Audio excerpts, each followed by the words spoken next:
Good morning, everyone. This webinar is our third in a series designed to showcase academic experts, to inspire businesses as to what's possible by working with them, but also to offer practical ideas and support to businesses during these exceptional times. For those that aren't aware of Interface, we provide a free service to individuals, organisations and businesses across the country, all sizes, all sectors, to match them to any of Scotland's universities, colleges and research institutes for a huge variety of different kinds of projects.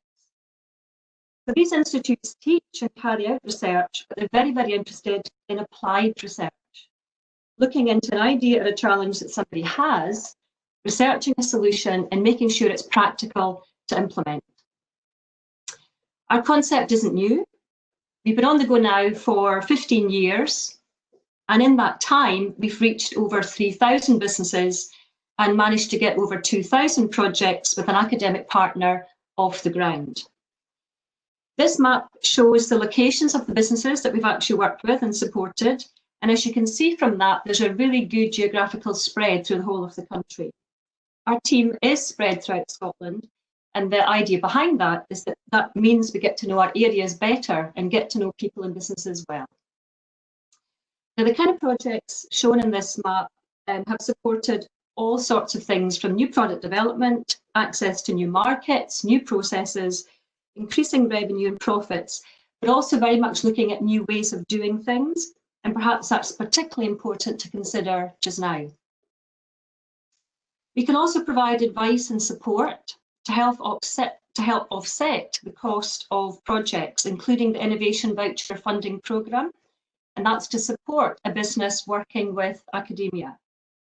Administered by Interface, but awarded by the Scottish Funding Council, these schemes are really good for initial projects, and the long-standing Innovation Voucher scheme has more recently been supplemented by the Workforce Innovation Voucher. Now that's in place for a really innovative review of how a business works to really maximise its workforce effectiveness and productivity. Perhaps inspired by today, you might be interested to find a bit more about that from us afterwards. Our speakers today are experts from the world of academia and business in challenging businesses to look again within their business, to see things afresh and to drive for success to come out of the recent downturn. So over to Dr. Nick Quinn and R. Michael Anderson. Well, hey, thanks so much for having us. And my name's R. Michael Anderson. You can call me Mike or Michael. Either one's fine. I just want to give you a short intro of how me and Dr. Quinn, or he says, call me Nick, got together and started on this. So I've had believe it or not, this is not a Manchester accent. I'm from the United States, but I married a lovely British woman, so I live in Surrey by London. And I had a couple software companies when I lived in California, and now I teach leadership to companies like Uber, Microsoft, Salesforce, Stanford University sometimes has me come in to work with their startup ecosystem.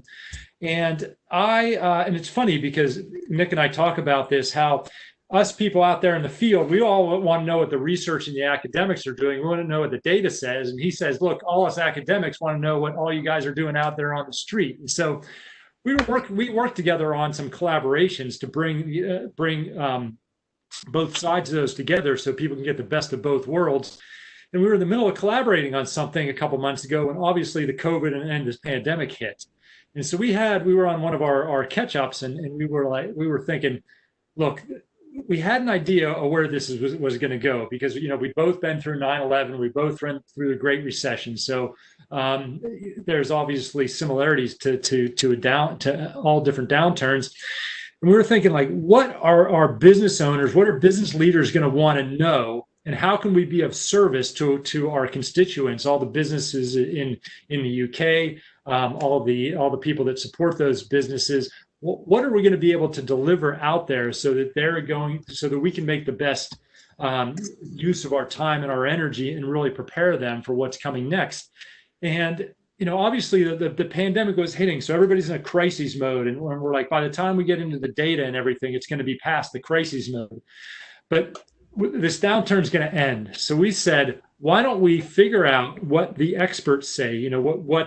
what the studies have said about past downturns. So we've looked at studies from Harvard, Harvard Business School, from Cornell, from Bain Capital, from McKinsey, and we did what we might call a meta-analysis. So we saw what all the experts have said about the downturns of the last, I don't know, 20 to 40 years.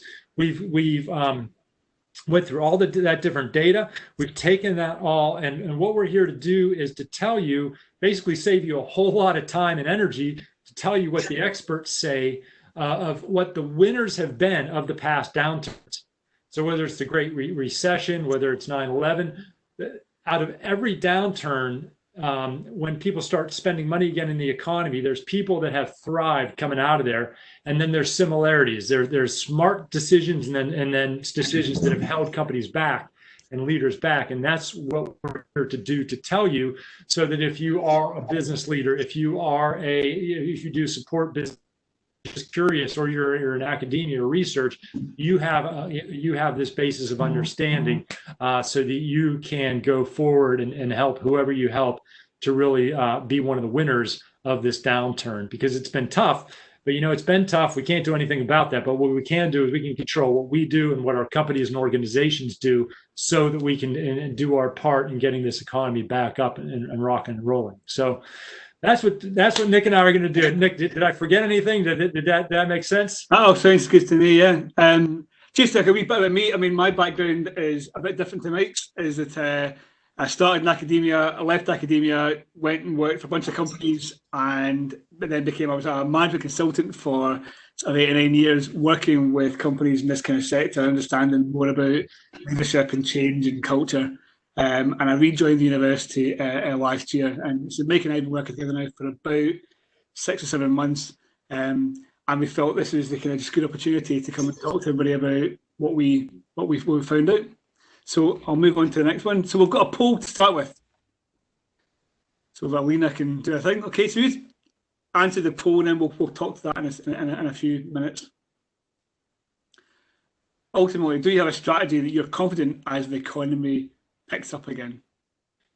Yeah, because what we found out when we talked to, both Nick and I have been we've looked at some old studies, some recent studies, and then we've also gone on the phone with a lot of people, that everybody was so stuck into the crises. Some companies had to do layoffs, furloughs. They had to work to get their cash reserves set up. We had to work with different customers and vendors. So a lot of organizations have been in crisis mode. But now we can take a breath, and people are starting to spend money again. Lockdown's ending, so now is really the time to create a strategy. And we found out, and we want to see what the poll's going to show, because we want to figure out where everybody's at. Because now is the time to really have an intelligent strategy going forward to take advantage of everything we can take advantage of. Absolutely.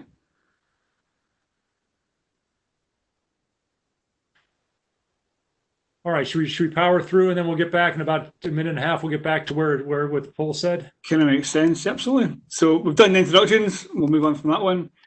Just a wee bit of blend about the methodology. As Mike says, we've looked at kind of practitioner journals and sources. We've talked to our clients and to our networks, but also we call this a kind of academic blend, if you like. We've looked at the sources and the literature as well. So that was my role. I was set off to go and look at what the sources said about disasters and crises and recessions, and then blend that one. And we feel that we'll come up with a kind of a playbook, or a few what to do and what not to do, and really getting you thinking perhaps about your own businesses and what you might want to be doing next, and what you might to focus on coming out of this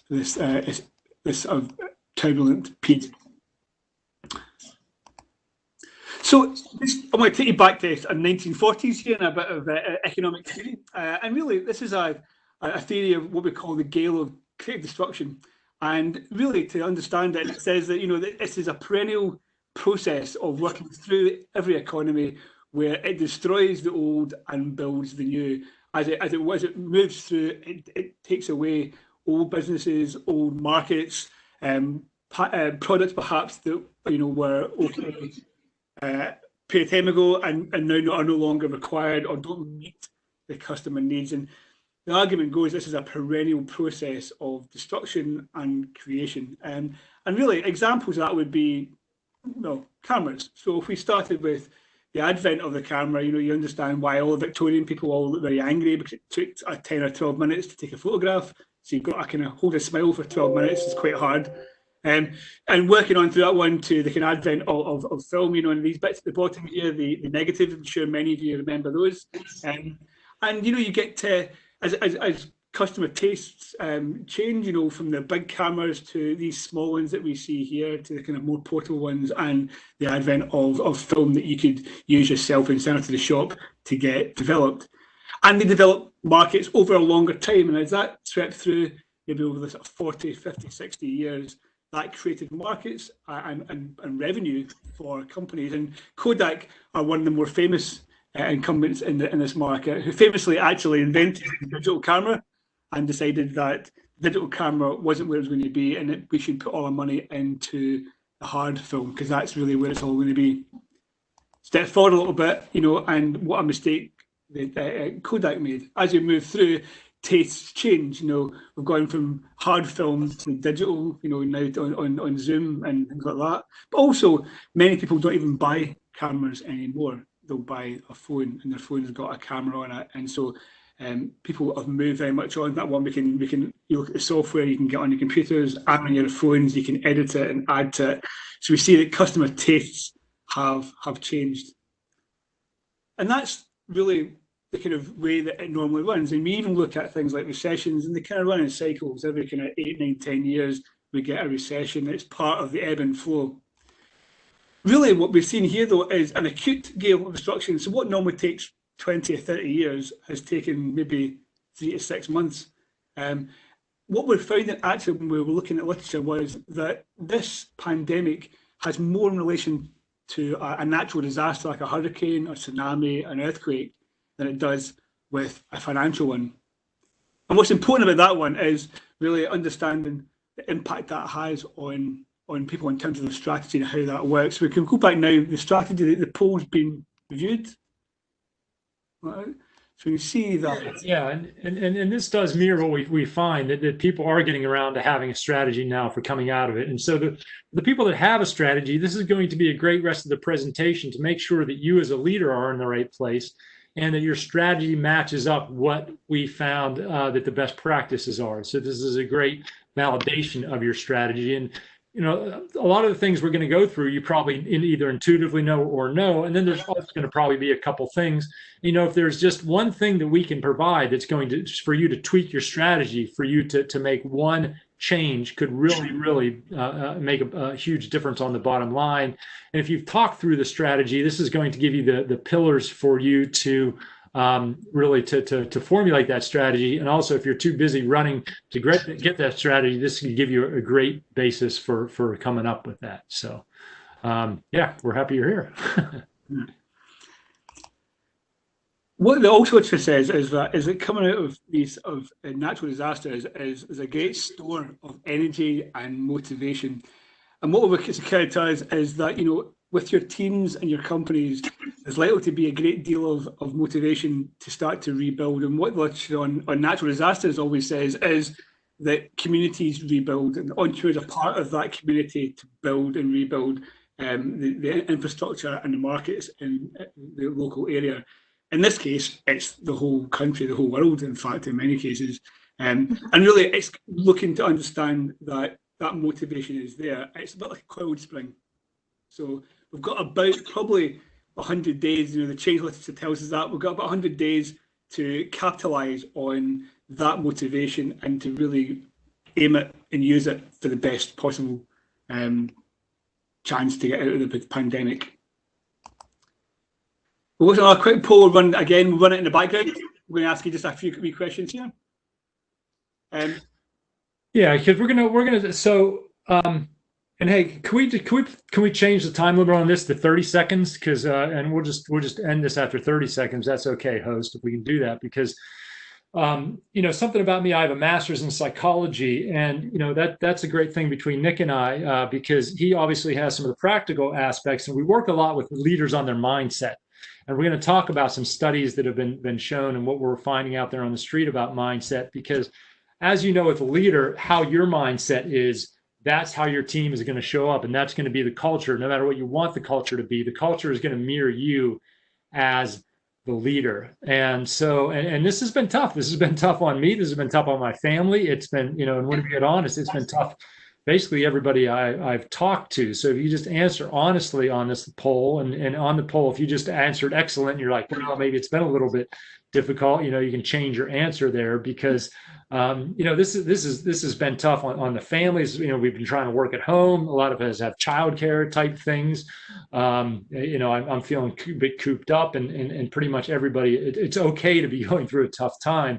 And so we just wanted to check in on that. And Heather, is it possible just to see the results a little bit early on this?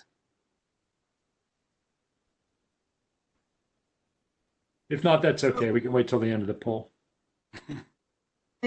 I think we need to wait to the end. All right. We'll change the next one to 30 seconds if you can. And Nick, let's keep powering on, and we'll check in with that. And when we get to that last mindset. Yeah, no worries. So what we've looked at here is 5 levers of growth, and I'm not going into too much detail. I'm going to pick on a few elements of this one here, rather than trying to tell you what you probably already know. But the key ones to look at are people. So things to think about here are, what's the culture you have in your organisation? Is it time to change? And really, not only is it opportunity to change the product and service perhaps that you offer, but also the culture within your organisation. Does it instill motivation? Does it require your team to take ownership and really drive forward? Are your team tenacious? Do they have the right skills? And the skills you need right now, are they the skills you'll need to exploit markets and adapt to markets and customer needs over the next 6 months, 18 months? And there are a lot of people out there that perhaps are available to you that weren't a few months ago.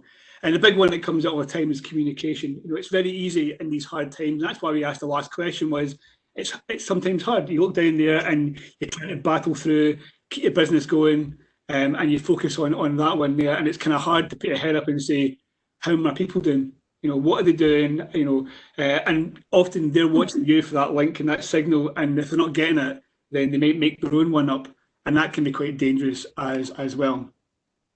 In terms of the strategy here, we're looking at, again, in terms of the change process, are there rules and structures and processes you've had since time immemorial that you really want to change, or you think they're not quite right but you've never had the ability to do it because the culture is not quite right, or there's that bit of resistance with your company and the people in it?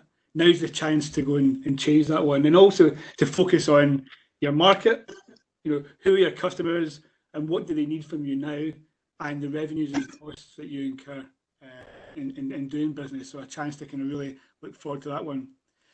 The business model is an interesting one, because it's something we asked about quite a lot with people we talk to, both Mike and I. Is this a sense of what we call pivoting? So how do I change my business model? How do I innovate on that one? Yeah, okay, so the wind of destruction has moved through and it's broken down markets perhaps that were there before, that are no longer there, or that are changing in some way. And the opportunities, how do I change that one? And the big challenge here is what we call pivoting. And I've kept this slide up. If you want to download the slides afterwards, mostly for notes. The important bit here is to sort of tweak and look at what we call your minimum viable product. So in terms of your model, your product, your service, how does it look to the market, to your customer? And what we're asking for you to do here is to go on what we call the customer safari, because the only way you're going to find out what the tweaks are you've got to make, and how has this affected your customers and how's it impacting them and what they're delivering, is to go and actually talk to them. So the challenge to you is today, or at least in the next day or two, is to go identify perhaps 2 current customers, perhaps one you might have lost, especially when you've lost in the last few months, and speak to them and find out. We're not selling to them. We're not putting a hard sell on. We're just saying, what is it you need from us? How can we deliver value to you? What can we create together? Mike? Yeah, I was talking to a business owner a couple of weeks ago who was reforecasting his cash flow, and he had 5 customers that made up a majority, that made up 80% of his cash over the next couple months, and because we were talking about what cash he needs, and he said, yeah, I talked to the number one customer, and I know, I validated that they're going to continue to spend money. And I said, well, what about the other four? He goes, well, I'm pretty sure that they are going to continue this spend. I'm like, look, you're basing your whole company on whether you have to make layoffs and furlough or not, on whether these customers may or may not spend money. I go, you better get on the phone with them in the next 24 hours and have a really honest conversation with them, because we're making strategic decisions based on something you basically hope is going to happen. And nothing ever replaces having face-to-face conversation, having person-to-person conversations. And this is something the CEO should do, or the executive. This is not something you push down to a salesperson or a customer service rep or an account manager. This is executive to executive, CFO to CFO. And also give them permission. Say, hey, we love you as a customer. We really have to know and make sure that they're being honest. They're not telling you what you want to hear, because oftentimes you're making major strategic decisions based on, for example, in this example of cash flow analysis, a lot of customers' buying habits have changed. And so that's why you can't go off of what you're reading in the trade journals. You can't go off of what you're getting out of your sales team. You have to get on this phone call yourself and have these one-on-one conversations. So, I love the challenge that Nick is putting out there to everybody, for you to have these conversations with current and former customers. And what's great is, thanks, mate. And what's great is that one of the changes that we've had is Zoom and WebEx and Skype and whatever, and now people are actually more inclined to use those. So there's no excuse not to go and talk to customers. I don't have to get out of my front room to go and do it. One other bit to look at here also is your network, and I think it's one thing that's often overlooked by people as we come out of these things, because really what we understand is that our ecosystem, it will give us support, it will give us new opportunities in itself. So the opportunity here to really expand on that. But typically we focus on what we call our strong ties, those people we know, our current business partners, our friends, our family. In fact, the people that we work with on a day-to-day basis. So they're what we call our strong ties, and we get utility, we get benefit from that one, and we get reassurance and support. But the evidence would suggest that we get a lot more from our wider network, our so-called weak ties. So Mike and I were weak ties. We've got a mutual acquaintance that put us in touch. He was our strong tie. We are now strong ties, and we're building an idea as you're building your network wider and wider, because that gives you more ideas, more opportunities. It might give you access to different partners to deliver your product or service. It might give you access to different investment, other opportunities like that as well. So don't overlook the benefit of building your network even further. And the Customer Safari is a really good way of starting that process, going out and talking to people and finding out what you can do, how they can help you, how you can help them. Yeah, and I found that the existing relationships matter more now, because I talk to a lot of organizations and a lot of people, and it's very hard to create new relationships over Zoom or over a phone call, especially when people are in a bit of a protection mode. And what I have found is the people that are getting business are getting them from existing relationships. And so again, and what Nick said is, an introduction means a lot nowadays. You're cold calling and all these, I get all these stupid LinkedIn, hey, I really want to connect with you because we're like-minded people, or whatever. It's just not working. And so now more than ever, and I have a buddy who's coming up with a new product line, and he's like, I have all the contacts I need to be massively successful already. I don't need new leads. I just need to go out and reconnect with people I already know. And chances are you're the same way. It may be through a connection, and chances are it's through one of these weak ties, but it's time for you to go back through your Rolodex and start having these conversations again. Those of you still got Rolodexes. I might have to explain that to anybody under 35, but anyway. Again, a quick poll put at the back end. This is more towards the end of the presentation, just to get a kind of feeling of how everybody is. But really, looking forward, it has impacted, and we've tried to narrow down just the kind of research we've done and the conversations we've had with clients and with our networks to bring it down to sort of three main areas, and that is then the idea of the mindset, the idea of resource or even resourcing, and creating value, and actually moving towards the idea of co-creating value. So Mike's going to talk a bit more about that. The mindset. Yeah. So when it goes back to mindset, can we? I know we're throwing all these polls out there. Can we go back to the previous poll, or is that not able to show?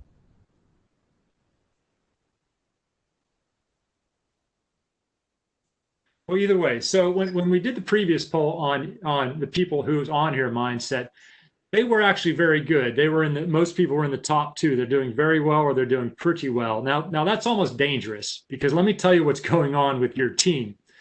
Because what happened is that the Qualtrics did a study, and these are UK numbers, that 45% of the workforce out there is having moderate to significant mental health issues. And 67% are having a moderate to extreme level of stress. And that was done about two and a half months ago. And I can tell you what, that for me personally, and the people that I know and the people I'm in contact with, the last 3 weeks have been even tougher, because we thought this was going to end about now. And all of a sudden we're getting all this stuff, especially, the US is in the news, and oh my, Florida has a freaking curfew out there. They're closing beaches. So we don't know when this is going to end. And me and my wife were talking about this. We have like nothing to look forward to. We don't know when we're going to be able to take the next holiday. The holidays we have, we have tentatively scheduled. We don't know if we're going to. So it's really, really difficult from a mental health standpoint. And if you're doing well out there, that's almost an issue, because you might not know how poorly your team is doing. Because I'll tell you what else that Qualtrics survey said is 60% of the workforce felt they weren't getting properly supported by their upper management, and that they weren't comfortable talking to their management about their mental health challenges. And what I'm getting from leaders when I'm talking to leaders is their intuition tells them that there's issues with their team, but because they can't meet their team in person, and they're not used to this virtual leadership and this virtual management, their intuition's telling them something's going on. Yet when they ask people, they're like, hey, how's it going? They're getting that, oh, it's good. I'm good. And they're like, yeah, I don't think it's good. And they're trying to have these open conversations, but it's not, they haven't been trained in some of this emotional intelligence, and they don't really know what's going on. So if you're out there and you don't have facilities for this, there's probably issues going on. And if you're having things like people taking time off, people not having video on their screen when you're doing Zoom calls, people are showing up late, people aren't getting back on email, you have real issues. Those are symptoms of a bigger problem. And so I just want to give you a heads up that that's out there. And it's I've got the feedback I've got is it's gotten worse over the last couple of weeks. It's hard. These are difficult times. And when I talk to leaders, there's a lot of guilt coming up with leaders, because they want to do more. They're just not sure what to do. There's a lot of guilt with the workforce, because oftentimes people are working, but maybe their families or their friends have been laid off or furloughed. They have guilt. Why are they still working and other people aren't? They want to do more. I actually have, what I'm getting is people are actually working more, but productivity's down, because people are scared about losing their job. They're scared about the company. They're scared about the industry. So I hate to be the bearer of bad news, but there's a lot of fear out there, and people are being driven by fear, and there's a lot of burnout occurring. There's a lot of mental health issues. So I just want to give all the leaders out there heads up that if they're not working with a coach, if they're not worried that they don't have specific things to address this proactively, they're going to run into problems down the road. And this is really a time for you to really be in tune with your workforce. And really, that's your job as a leader, to really do that. And it's difficult, and it takes resources, and it takes a lot of awareness. But this is where we need you to show up as leaders and to start having those difficult conversations now, because that's really going to help you out in the long run. Some more things about the how has the pandemic affected everybody? Well, it's good we don't have anybody in the catastrophic, because there's been a lot of people that actually have had to go out of business. And it's good that we have some people that are holding their own. And let's talk more about leadership. there's a guy named Todd Herman, and he's a award-winning mindset coach and high performance expert. He did a thing where when all this started to happen, he had conversations with I think 30 different CEOs, and he with permission he recorded them, and then he transcribed them and did like a SoundCloud, and he grouped the leaders into three buckets. One was the strategy focused CEOs. One was the people that were in a state of inaction, and then the fear focused CEOs. And what he realized is there was vast differences between the three groups.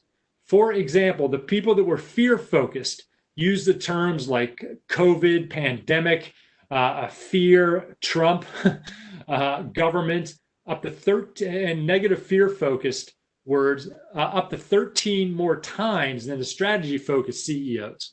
And for example, the fear focused CEOs were consuming about 3 hours of media every day. And as opposed to the strategy focused CEOs, which were much more focused on taking ownership of where they are, the proactive changes to their team, to their product mix, to their service mix, and they were much more focused on where they're going than the problems or where things have been. And as we all know, like I mentioned before, how you show up is how your team's going to show up. So it's so important that, and a lot of people, I think, Nick, we got that question on the last presentation, or people have said, there's a lot of difficult things going on. So how can we show up and be the leader that our team needs? How can we be authentic and be positive when these things are going on? And it's very simple. This is very important. That you have to, we say, address the elephant in the room. So when you're addressing your team, you have to be honest about what's going on. You have to say, hey, this is a difficult time for me. This is a difficult time for the company. This is a difficult time for the industry. We're going to have to make tough decisions. You have to be very clear about the problems that are going on. And then they're looking for you to show that there's a forward path out of this. So you should be spending most of your time talking about moving forward as an organization. This is what we have to do. This is what we're going to do. And the thing is, you don't even have to give necessarily details about all that. But you have to say, hey, look, we're going to get through this together. We're going to get through this and do whatever we can. This is going to be a team effort. Talk about those initiatives. You don't want to give details if you don't know details, because then it's very difficult to roll things back afterwards, because people are really looking to you what they say. And I'll tell you what, is if you're a business leader, this may be the most difficult time you ever go through in your career.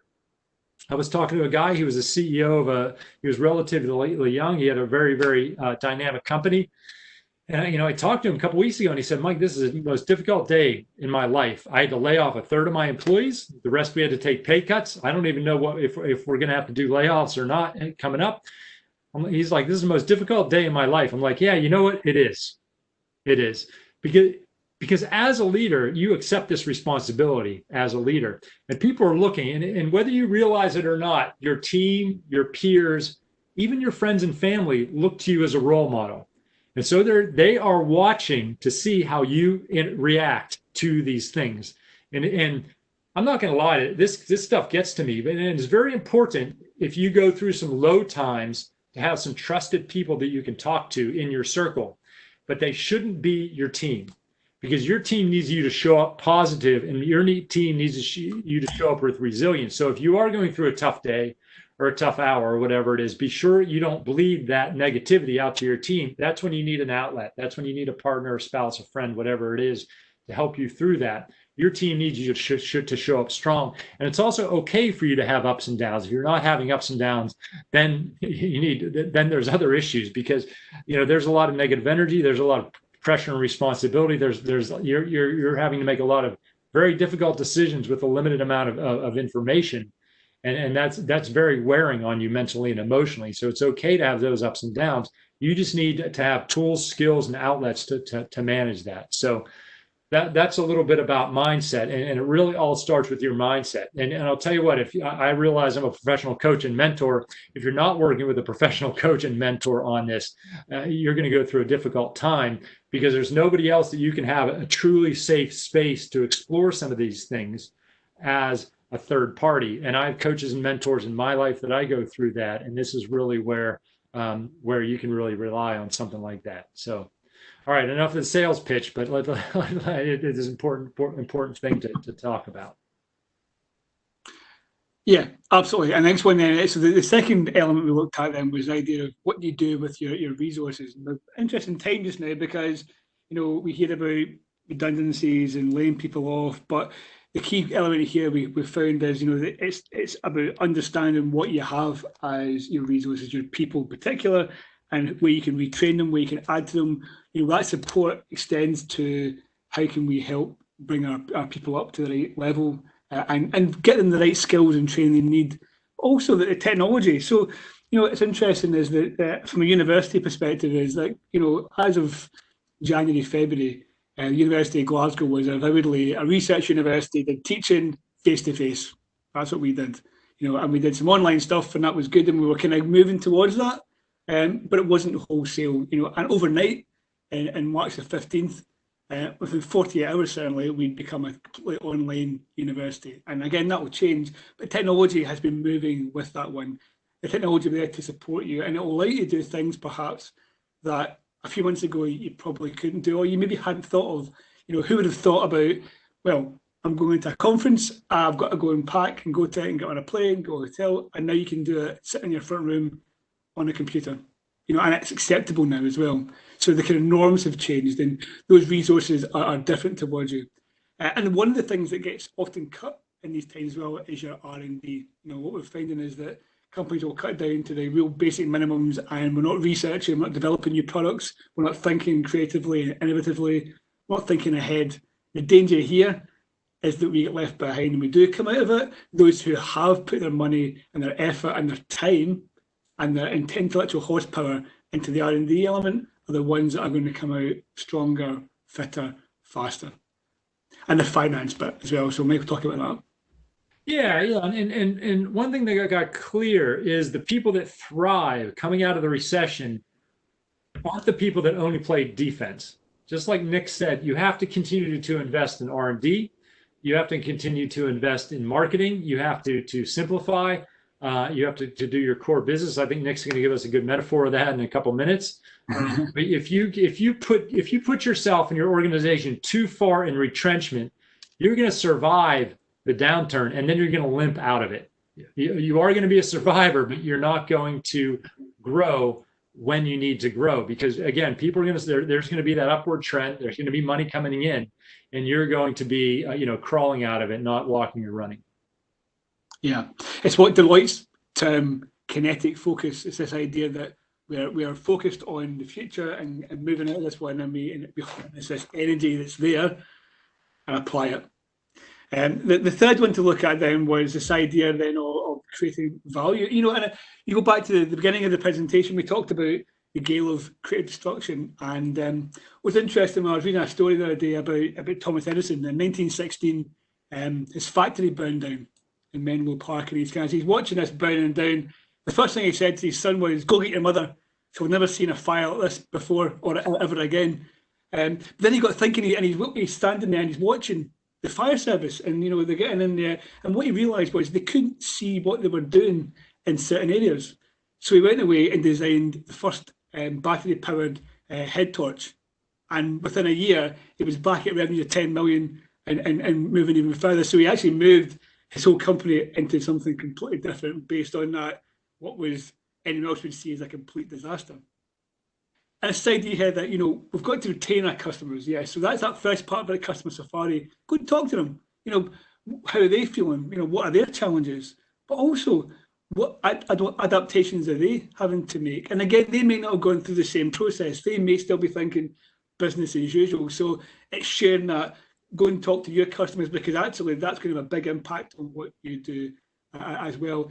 And what is the offering you're going to have coming out of this one here? So, it might very well be business as usual, but if you look at something, for instance, like a restaurant will probably never be the same. It may be multiple servings now rather than just the one. How do you do it when people are socially distanced? The impact that will have on the restaurant trade, as well as pretty much every other sector in the country, is pretty large. Okay, so how then do you target your offering to that one to make sure that you're adapted to the new reality as we come out? Yeah, that's true. And think we all talk about pivoting or making adjustments, and your customers in your industry may be pivoting, or you might have a big customer that's making a pivot and an adjustment to their business model. And if you supply them, then there's probably opportunities to support them in that change of the business model. So you really want to be there because there might be some adjustments you make to how you service them. And so again, like Nick said, it's just important just to get on the phone and make sure that you're there so you can partner with them to support them in their changes. Absolutely.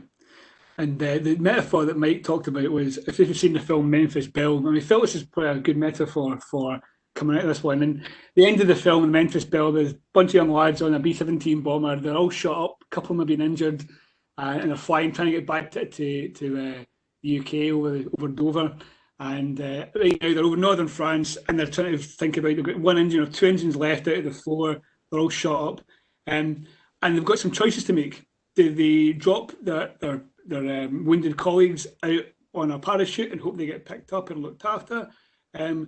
What they're doing is trying to get back to the UK. So actually what they end up doing is they keep the people. And that's a good idea, I think, here, is that if we can keep our people and the skills and the creativity and intellectual horsepower they bring to our companies, but they get shot of things like machine guns and ammunition, which are things that can be replaced. They go back, they can get put new ones on. So the idea here is keeping it lean. So as it's moving back towards that one, and we're coming out, it's going to be difficult, it's going to be hairy. There's going to be moments where you think, might be crashing this, so we've got to keep it kind of steady and keep the faith and kind of hold our nerve. Right? Yeah, and let's make sure that everybody has clarity about what this metaphor is, because all the winners coming out of the recession are the people that are going to know what their core business is and get rid of everything else. And when it comes to M&As, mergers and acquisitions, they found that the winners of the Great Recession, the winners of 9/11, they divested themselves of things that weren't in their core business, and they made acquisitions to enhance their core business. So they didn't want to, they got rid of the stuff that was spreading their cash out, spreading their focus out. They shored up where they were making money. And what Nick talked about is employees. They found out that the winners, again, didn't make mass layoffs or furloughs, and if they didn't, because once people started spending money again, they didn't want to have to rehire, retrain, get people reinstituted into their culture again. So, when it comes to letting people go, if there's a way to keep them retained without having it be too much of a cash hit, you want to do that as well, so that you can hit the ground running as the economy picks up again. And the same with sales and marketing. I think Cornell did this big study on hotels, and the great thing about hotels is they're all basically in the same industry, so they're easy to compare. And they found out that the ones that really were the winners of the Great Recession are the ones that continue to spend money in marketing, continue to spend money in personal sales, and really kept their foot on that gas, even though they retrenched in some other areas. They made sure that they kept their sales and their marketing efforts up. And you know what? Marketing is less expensive nowadays because a lot of people are cutting their marketing budgets, and a lot of people, for example, are sitting at home, so their marketing is cost effective. So you want to make sure you stay top of mind with your customers and consumers. And with that in mind, we've got just a quick list of sort of do's and don'ts. And the do then is, as Mike said, it's about mindset here, and for you as business leaders, it's keeping that mindset in check and making sure that you're there, you're available for your people, that you're authentic, but that you get a chance to really think about your own feelings on it, and not really derail what your team's doing. And we kind of broke it down into three areas that you should invest in. Mike just said there, in R&D, in marketing, in technology where it can help and advance it, not just because you quite like the look of it. If it helps you and it helps you to address that, go for it. Invest in your culture and your own personal growth. I think that's, again, something I'm a big fan of. I think there's a lot of support, today in the audience. There's lots of people from Highlands and Islands Enterprise, Scottish Enterprise, and other support agencies like Interface who can help you point in the right direction in these sort of things. But also invest in your team. And when you can keep them, invest in them and understand, what skill sets will they need coming forward. Simplify, I think we talk about core and discretionary business. This is a chance then to divest your bits of the business that you really like doing, but they don't really make any money, take a lot of time, and you do it because you quite enjoy it secretly. where are the bits that are going to make you the revenue. So, it's kind of paring it down to make it really lean and focused. But this idea of decentralized decision making, it's what David Markey, ex-submarine commander, talks about, is bringing that authority to the information. So people are making decisions based on their understanding and knowledge. It doesn't need to be just you as the leader. It's about building leaders throughout your organization. Yep, Mike? Yeah, and we skipped over investing in technology. This is a great time to invest in technology because you're not busy servicing clients. It's funny because everybody wants to, when you have the money and you're really busy, some people want to invest in technology then, but it's really hard to change some of your infrastructure because you're so busy making money. And so now that things are slow, you want to keep people busy on something value add. This is a great time to invest in that. And that goes with decentralizing decision making, because often with technology, when you have better technology, you have more agility, you have more visibility, and then you can empower people lower down in the organization, or people closer to the customer, let's say it that way, to make those decisions, because stuff is changing much quicker right now, so that you can empower them so that they have the information that they need to make those decisions, and then you have the management control because you have that technology. So that's where all those come from and how they all link together. Yep. And finally, at the end, it's opportunities as well to acquire maybe new talent as well. So, there'll be skill sets and people out there that you wouldn't have had before. There'll be opportunities in terms of products or services that, again, you may not have thought of, but again, expand your networks. You may find that actually there's partnerships to be had there and opportunities to exploit that perhaps weren't available or obvious to you prior to that one. Overall, it's the old one without kind of trying to sort of preach to the choir. Stress test out your P&L. So it's understanding that cash is king. You've got to maintain that line through your organisation, and don't stray out too far. This is not a time to experiment necessarily with doing things that you really always wanted to do, but they don't really drive revenue. This is a time to kind of hoard your cash almost and kind of focus on doing the important things. In terms of acquisitions, you might actually get a good deal out there, but don't get drawn into taking over other companies or other products perhaps just because they're available. Again, it's not a chance in you really thinking about what's going to pay out in the next 6 months, a year, 18 months to get you through this section. And that big one then, don't slash the workforce. If you can help it, if you're able to, and sometimes it's not possible. But if you can, it's retain people and retrain where possible. Just a final thought to leave you with this one. All the literature that we've read, the academic one in particular, would suggest that at the heart of any rebuilding after a natural disaster is the entrepreneurs and entrepreneurial mindsets and activity is at the heart of that rebuilding. So, this is not about going starting new companies, but it's about being entrepreneurial. And that's going to help us to kind of rebuild and to sort of heal that economic scar that's appeared over the last 4 to 6 months. And that's us. Have you any questions? We've left time for questions. Heather, you'd be glad to know. Yeah, great. Thanks so much for that, Michael and Nick. I think lots of information there for people to take away across different areas of the business to think about. Just a reminder for everyone, if you do have any questions, please feel free to put those into the chat box and we'll get round to those. There's been a couple of requests around the sharing of the slides and information, so we'll definitely be following up afterwards with those. I do have actually real quick, Heather. I think if people go to Tiny on the bottom left, they see tiny-cc/strategy docs. Let me just double check that works. It did before, STRATEGUIDICX. That they're going to be able to go to somewhere where you can download the slides from this. So you have this information, you have the cheat sheet and playbook, and then there's also our contact info. And what we also wanted to do is open it up. So if anybody wanted a strategy call, how this might apply to themselves as leaders or a business, they can book a strategy call with me at no charge. We wanted to do this for everybody, just as a give back, as our service to the local community. They can absolutely do that. Yeah, there we go. Copy the slide desk, get some additional resources from Nick in the organization. And then if you want to implement this strategy, We also have a team health survey or any type of mentorship or advising or upskilling for yourself or your team. You can book a no-charge one-on-one call with me, and I'll loop Nick in if appropriate, and we can go from there. Sorry, Heather, I just wanted to let people know that so they could do that. We're answering all these questions for you. Yeah, no problem. No, that's good to know the links work before we share the slides. So Yes. Great, thanks, Michael. We have had one question from Andy Clegg from Industrial Systems and Control, and he was really interested in the kind of customer safari slide that you had, and wondered if there was kind of further useful reference tools, but that might be within everything that you've just shared there, Michael. Or they could book. I mean, I'm not speaking for Nick. I would maybe drop Nick a note. Maybe, you know, I'm offering Nick a call with him, but. Yeah, absolutely. I think Andy, it's a good question. I think a lot of that comes from the Reese book. If I just go back there, the idea then that we've got the lean startup model is the main one, and then Reese is the book to read on that one. Customer Safari is something that I've worked on with other companies over the last couple of years, and it was something that was identified by a company I used to work with, the Leadership Factory.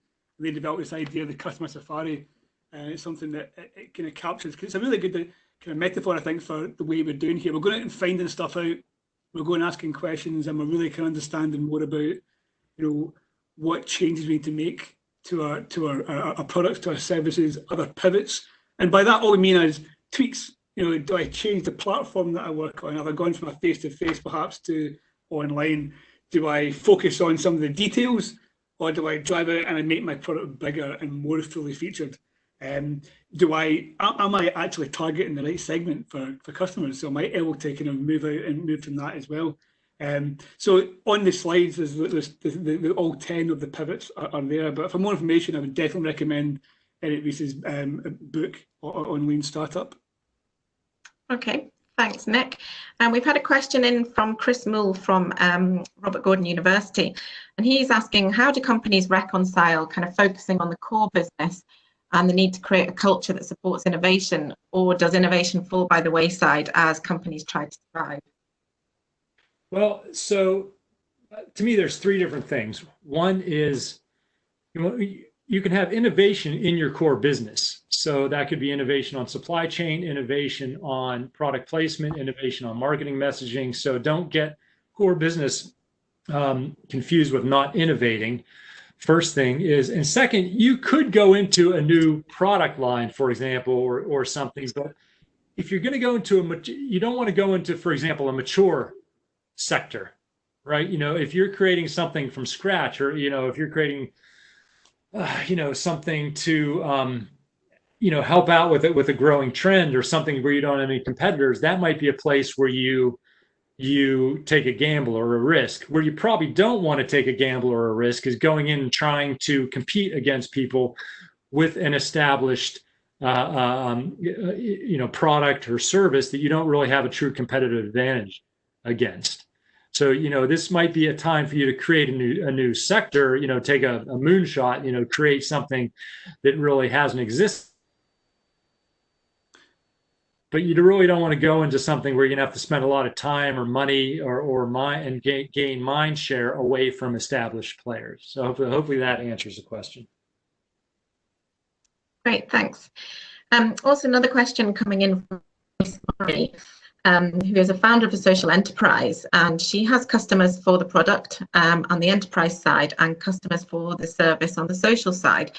And she's asking if there are any adaptations needed to what you've been telling us so far. Well, I hear you. It's a very broad question. Don't have a lot of details around that. What I can tell you, though, also is this is a great time to put out, to basically give your product or service away for free to get some mind share and to get some real-time feedback. I know a lot of people over this last couple months have had products or services they've been working on that they wanted to put out there. So they're giving it out for free to get feedback on them, and then they're going to monetize it as they really find out what their value proposition is and when people are going to start spending money again. when it comes to social enterprise, I mean, she's happy to drop me a note, and maybe we'll do a quick call, or I can give her some feedback on that. It's a great question. I'm going to need some more data points to give you some intelligent answer on that. Nick, maybe you have something on that as well. No, I agree with that. I think there's an element here where perhaps you're dealing with two different customer bases, and it's perfectly natural to have different Zooms for that as well. You may find actually the model that works for the enterprise side still works. You've got to adapt to social or vice versa. Or it might be that when you're talking to your customers on both those segments, that it's changed as well. So I think it's back to that key point of having to go and talk to people. And it's been honest with yourself and saying, when's the last time you actually talked to a customer? It's difficult because you're trying to get through what you're trying to get through. You're trying to sort of focus on the future and keep your business going, or keep your organisation going. And I think it's that key point of going out and talking to people and having that conversation to find out what are the changes they require from you. And it might be you've got two almost parallel strategies then for those two different segments. Yeah, it's a good point. One other thing to bring up is if your product or service does not help save costs in the short run or medium term, people are probably not going to spend money for it right now. If you have a luxury product, if this is a nice to have, it's not a great time to do anything like that. People are not spending money in luxuries or nice to haves right now. They're looking to save money on the short and sometimes medium term. So you got to really look at it through that as well. Great, thank you. I'm aware we're all hour and people will have to run off. So I'll take one more question and then maybe we'll close the session, but I will keep hold of any further questions that have come through and we can follow up with those. No problem. So a question from David Young, who said that most businesses in Scotland are smaller micro enterprises, less than 5 staff, and the fear and survival mindset is widespread. So to encourage growth and positive levelling up for SMEs, what quick general wins can business leaders and influence in these businesses adapt to encourage these positive steps and mindsets? Yeah, I think it goes back to what Mike was saying earlier on, actually. It goes back to that mindset of, it's really hard when you work in an office, perhaps when there's 5 of you and you're all in the same room, it's very hard to dissociate your behaviour or your thoughts or from what's happening. So, it's being aware that, if you've had a bad phone call, about how you deal with that one. It's being aware of how you deal with people, so understanding that they are going to lash out perhaps, or be angry or be frustrated. So the key one there is to get that back to the mindset slide, was be to look back at yourself and sort of figure out, how am I coming across? So I may think I'm being perfectly reasonable, but when you start talking to external people and they're saying, well, actually, let's focus on that behaviour and what's the impact that's going to have. So you might have a lash out and might swear a little bit and be a bit angry, and folk are looking around thinking, what's happened? And they'll read into it. I always worked for an organisation. We had a problem with a supplier and a problem with a customer who went out of business. So the senior management team, we went into the room and we had a chat about it for a couple of hours to figure out what we were going to do. The time we came out, the shop floor was rife with the rumour that we were shutting the company and moving to China. No idea where that started, but all that happened, what we sort of figured out was that it took one person to say, yeah, I know why they're angry. And you see the news this morning, there's all that stuff about outsourcing and going away. And they put 2 and 2 together and got about 43. And all of a sudden we had to then calm down the shop floor as to we're not actually shutting the company. So it's being aware of your behaviour, your language, and the impact it has on people. So I think, if it's not a mentor or a coach, it's certainly a trusted, what we call a critical friend, someone who can give you unvarnished, who'll give you feedback and advice on how are you coming across, and was that really the best thing to say in front of your staff? Yeah, I think that's great feedback. And the something else that came to my mind is set a very achievable survival goal. Like if you are a micro business with 2 employees, your goal may be to make it through this without laying off any of your people. And anytime you have a goal, that can be a rallying cry. And so, and by you put it out there, it's a positive. And it's and to focus on the value you're giving to your customers. You know, we if you have a restaurant or a pub, say, hey, we love our customers, we love what we do, we love, our goal is to get through this without, you know, my 2 trusted employees, to have you guys, have everybody stay with us so that we can continue serving this, you know, the great food that we love cooking, and make it all into a positive. And that can be a great rallying cry to turn the potential negative into a positive. And then you'll see people get, you know, some people take pay cuts, some people do different things when you really are honest and authentic like that. Great, thank you very much. So thank you everybody for joining us today. I hope that you found some kind of useful tips and ideas that you can take away. There have been guests so many, and I know that there was some follow-up on the chat that we didn't get around to, unfortunately, being within the hour, but we will definitely get around to responding to those in follow-up and with the slides as well. Yeah, Heather, make sure you send them over. Maybe Nick and I will do a quick you know, response, either video or audio or written. We want to make sure everybody is answered. Yeah, no problem, I will do. So really just to kind of finalize that on the interface side of things is, you know, we've heard lots of ideas and things and lots of useful tips. And we really just wanted to kind of reiterate interface are here. Universities are open for business, they're open to business and to support the recovery and rebuilding from the impacts of COVID-19. So we're here to make connections and help support that. So for any of the content that we've showcased today has inspired you to make contact with any of the speakers, please do. As I've said, we'll follow up with information, all the contact details. Here's the interface contact details. And thank you again for joining us. And thanks to the speakers. Thank you. Thanks so much. Thanks very much.